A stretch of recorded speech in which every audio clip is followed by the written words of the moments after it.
Sinuspinde ang face-to-face classes sa ilang lugar sa bansa dahil sa mainit na panahon. May detalye si CJ Turida ng GMA Regional TV 1 North Central Luzon.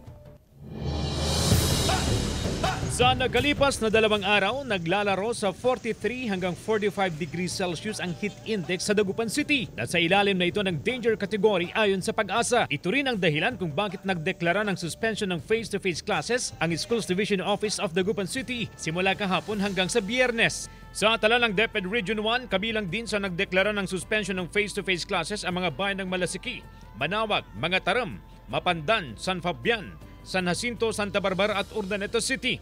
Lifted na ang suspension sa Mangaldan at Calasiao.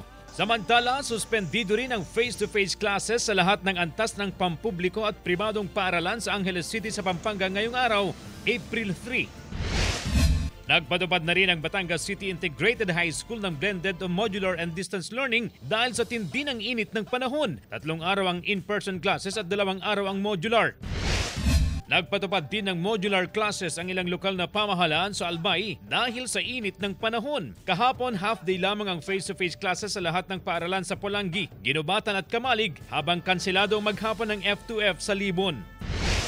Dahil sa matinding init ng panahon, ilang paaralan din sa Eastern Visayas ang nagsuspende ng in-person classes at nag-shift sa alternative delivery mode. 5 paaralan sa ilalim ng Maasin City Schools Division Office ang nagkansela ng in-person classes kahapon. Sinuspende rin ang face-to-face classes sa Itchon National High School sa Southern Leyte. Simula rin kahapon, nagpatupad din ng blended learning sa lahat ng elementary at high school na sakop ng Biliran na magtatagal hanggang April 19.